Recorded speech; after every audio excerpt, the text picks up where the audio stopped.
ஆண்டு கொண்டு அருள அழகுரு திருவடி பாண்டியன் தனக்கு பரிமாவிற்று ஈண்டு கனகம் இசையப் பெறாது ஆண்டான் எம்கோன் அருள் வழி இருப்ப. எம்கோன் ஆண்டான். எதுக்காண்டி ஆண்டான்? எம்கோன் எனது தலைவன் என்னை ஆட்கொண்டான். அவன் எதற்காக ஆட்கொண்டான்? நான் அருள் வழியில் நிற்க வேண்டும். இதுவரைக்கும் நான் பொருள் பற்றி செய்கின்ற பூசணைகள் செய்தேன். அந்த பொருள் பற்றி செய்கின்ற பூசணைகள் நான் மீண்டும் மீண்டும் பிறவிகள் தோறும் நின்று விடக்கூடாது. அது பொருள்னா நம்ம சம்பாத்தியம் பண்ற காசா இருக்கலாம், புலன்வழி செல்லும் ஆசையா இருக்கலாம், எல்லாமே பொருள் தான். அப்ப எம்கோன் எனது தலைவன் என்னை ஆட்கொண்டான். எதற்கு ஆட்கொண்டான்? நான் அருள் வழி நிற்பதற்காக வேண்டி ஆட்கொண்டான். அவன் எப்படியாக ஆட்கொண்டான்? ஈண்டு கனகம் இசையப்பெறாது. அதுக்காக வேண்டி என்கிட்ட எந்த விதமான கூலியும் எதிர்பார்க்காம ஆட்கொண்டான். ஈண்டு கனகம் இசையப்பெறாத ஆட்கொண்டான். நான் அருள் வழி நிற்பனும், நான் அருள் அனுபவ பேரு பெறணும் அப்படிங்கிறதுக்காக வேண்டி என் தலைவன் ஆட்கொண்டவன் ஈண்டு எந்த விதமான பிரதிபலனும் என்கிட்ட எதிர்பார்க்காமல் அவன் ஆட்கொண்டான். அப்படி ஆட்கொண்டவன் என்ன செஞ்சான்? பாண்டியன் தனக்கு பரிமாவிற்று ஆண்டு கொண்டு அருள அழகுருது. பாண்டியன்னா இந்த இடத்துல ஜீவன் அப்படின்னு பேர். மணிவாசக பெருந்தகை அவரை ஆட்கொள்ள வந்த கோலத்துல வரலாற்று நிகழ்வாக சொல்லல, நம்ம அருள் அனுபவம் பெறக்கூடிய நிலையங்களாக சொல்றேன். இந்த இடத்துல பாண்டியன்னா ஒவ்வொரு ஜீவனும் பாண்டியன். ஆண்டு கொண்டு அருள அழகுரு திருவடி. அவன் எனக்கு திருவடி அனுபவம் தருவதற்காக வேண்டி அவன் பாண்டியன்கக்கூடிய இந்த உயிருக்கு திருவடி அனுபவம் தருவதற்காக வேண்டி ஆண்டு கொண்டான். அருள வேண்டும் என்று ஆண்டு கொண்டான். அடிப்பேர் அருள வேண்டும் என்று ஆண்டு கொண்டான். இப்ப நீங்க இப்படி பாருங்க, ஆண்டு கொண்டு அருள அழகுரு திருவடி. அழகுரு திருவடி அருள ஆண்டு கொண்டான். அப்போ அந்த அழகுரு திருவடியை நம்ம எவ்வளவு போற்றி பாராட்டி சிறுநடி சிற்றம்பல அனுபவத்தை நம்ம வச்சிருக்கணும்னு பாருங்க. இப்ப இந்த கொண்டு கூட்டி நீங்க இதுல பொருள் கொள்ளணும். ஆண்டான் எங்கோன் அருள்வழி இருப்ப. என் தலைவன் என்னை ஆட்கொண்டான், நான் அருள்வழி நில்வதற்காக வேண்டி. அப்ப ஈண்டு கனகம் எங்கிட்ட இருந்து எந்த விதமான பிரதிபலனும் அவன் எதிர்பார்க்காம அவன் ஆட்கொண்டான். எதுக்காக வேண்டி ஆட்கொண்டான்? ஆண்டு கொண்டாருல அழகுரு திருவடி தருவதற்காக வேண்டி ஆட்கொண்டான். அப்ப அந்த திருவடி பரிமாவிற்று, அந்த பரி என்கிட்ட இருக்கக்கூடிய மூச்சு காற்றுக்களை எல்லாம் வாசி காற்றாக மாற்றி அதை நான் இந்த சரீரம் கடந்து இந்த சரீரத்துக்குள்ள இருக்க வரைக்கும் அது மூச்சு காற்று. இது கடந்து போகும்போது இது இங்க விற்பனை ஆயிடுச்சு. அங்க போகும்போது அது வாசி நிலையாக சிவத்தோடு சிவமாக சாரக்கூடிய ஒரு அருள் அனுபவத்தை தரப்போகுது. பாண்டியன் தனக்கு பரிமாவிற்று ஆண்டு கொண்டாருல அழகுரு திருவடி ஈண்டு கனகம் இசையப்பெறாது. அங்க காசே வாங்கலவர். அப்போ நம்மளை நல்வழிப்படுத்துவதற்கு இறைவன் வரும்போது என்னெல்லாம் செய்யறான் பாருங்க. அருள் பெறில் திரும்பும் ஓர் ஐந்தொழில் புரியும், அதனால் அருள் பெற முயலுக என்று அருளிய சொல். இங்க அருள் பெற்றால்தான் பேரண்ட நாயகன் அருள் அடைய முடியும்.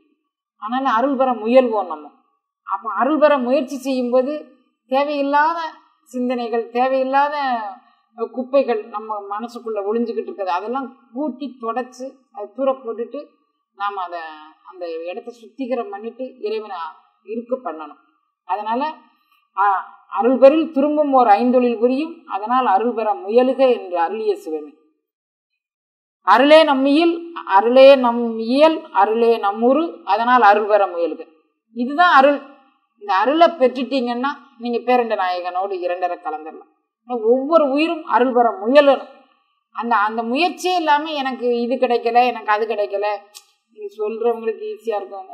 ஒருவேளை நீங்க கிடைச்சதுனால சொல்றீங்களோ, இல்லாட்டி கிடைச்சதா கற்பனை பண்ணிக்கிட்டு சொல்றீங்களோ, ஏதோ ஒண்ணு நீங்க என்னவா வேணா நீங்க நினைச்சுக்கலாம் இல்லையா? ஒருவேளை கற்பனையா கூட இருக்கலாமோ, இது இவங்க சொல்றது அவங்களுடைய எண்ணமா கூட இருக்கலாமா, எப்படி வேணா இருக்கலாம். ஆனா அருள் பெற்றால் திரும்பும் ஒரு ஐந்தொழில் செய்யும். நம்ம அருள் பெற்றதா நம்ம கற்பனை பண்ணிக்கிட்டா கூட அந்த அருள் நிலையை விட்டு நாம் விலகாமல் நெறியாக நின்றோமானால் அருள் வழி இருப்ப ஆண்டான். என்னுடைய சிந்தனைய அருள் வழியில் நிறுத்தி நிற்பதற்காக வேண்டி எங்கோன் என்னை ஆண்டான். அது கற்பனையா கூட இருக்கலாம். அந்த கற்பனையும் நமக்கு நலம்பு. அதனால அருள் பெற முயல்வோம். இப்ப இந்த இவர் இன்று கனகம் இசையை பெறல.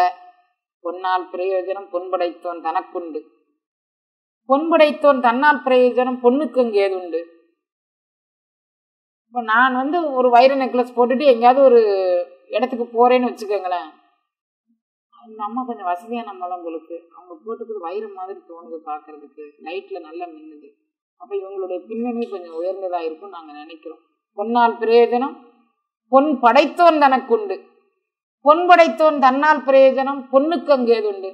நான் இவ்வளோ நீண்ட நாள் ஒரு 5 வருஷம் இந்த செயினை போட்டுக்கிட்டு இருந்தோன்னு வச்சுக்கோங்க, கடையில் கொண்டு கொடுத்தோன்னா சேதாரம் கொஞ்சம், செய்கூலி கொஞ்சம், இதில் டேமேஜ் கொஞ்சம், நீங்கள் போட்டதில் கழிவு கொஞ்சம் எல்லாம் போச்சுட்டு நம்ம 5 பவுன் செயின் ஒரு தடவை வாங்கிட்டு 5 வருஷம் உபயோகித்தோம்னா அதில் 10 கிராம் நமக்கு கழிஞ்சு போயிடும். சேதாரம் செய்கூலி அது இதுன்னு கழிச்சிட்டு 5 பவுன் 40 கிராமுக்கு போனோம்னா குறைஞ்சபட்சம் 35 கிராமுக்கு தான் அதுக்கு விலையே போடும். 5 கிராம் தேய்மானம் ஆயிடுச்சுன்னு சொல்லுவோம். பொன் படைத்தோன் தன்னால் பிரயோஜனம் பொண்ணுக்கு அங்கே ஏது இல்லை. ஆனால் பொன் வச்சிருக்கவனுக்கு ஸ்டேட்டஸ் உண்டு. இவன் 50 பவுன் நகை போட்டுட்டு இன்னைக்கு வந்திருக்கலாம், அப்போ இவனுக்கு வசதி இருக்கு அப்படிங்கக்கூடிய ஸ்டேட்டஸ் அந்த பொன் கொடுக்குது. இந்த பொண்ணுக்கு அந்த பொன் படைத்தவன் என்ன கொடுத்தான்? தேய்மானத்தை தான் கொடுத்தான், சேதாரத்தை தான் கொடுத்தான், அதுக்கு வழி இல்லை. அது மாதிரி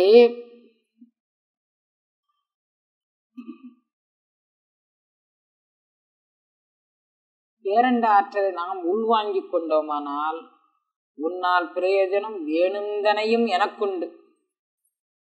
நான் எந்தெந்த வகையிலலாம் அருள் அனுபவம் அனுபவிக்க நினைக்கணும் அவன் உண்டு. பொருள் அனுபவம் கூட அவன் தருவான். நமக்கு எப்போ பொருள் தேவையோ அப்போ பொருள் தருவான். அந்த உறுதிப்பாடு நம்மகிட்ட இருக்கணும். எனக்கு உன்னால பிரயோஜனம் இருக்கு தங்கம், நான் உன்னை கற்பனையாகவே கூட நான் உன்னை அடைந்ததாக நான் நினைச்சுக்கிட்டு இருக்கட்டும். அந்த கற்பனையும் கூட நான் அருள்வழி இருப்பதற்கான கற்பனை, அருங்கற்பனை கற்பித்து என்னை ஆட்கொண்டாய்க்கு. அதுவும் நான் சொல்லல, மணிவாசக பெருந்தகை சொல்றாரு. அருங்கற்பனை கற்பித்து, சாதாரண கற்பனையால அவனை அடைய முடியாது. அருங்கற்பனை கற்பித்து என்னை ஆட்கொண்டாய்க்கு இரும்பின் பாவை அணைய நான் ஆடேன் பாடேன் அலறிடேன் உலரிடேன் ஆவிசோரேன். அப்ப அருங்கற்பனை கற்பித்து அவன் ஆட்கொண்ட அந்த திருவடிக்கு பொன்னால் பிரயோஜனம் பொன்படைத்தோன் தனக்குண்டு, பொன்படைத்தோன் தன்னால் பிரயோஜனம் பொண்ணுக்கு அங்கு ஏது உண்டு, உன்னால் பிரயோஜனம் வேணுந்தனையும் எனக்குண்டு. நான் என்ன நினைக்கிறேன் அதெல்லாம் செஞ்சுதாரியப்பா. என்னால் பிரயோஜனம் உனக்கு என்ன உண்டு? இந்த ஊத்த சரீரத்தினால உனக்கு என்னையா பிரயோஜனம்? ஆனா என்னையும் ஆட்கொண்டியே, நீ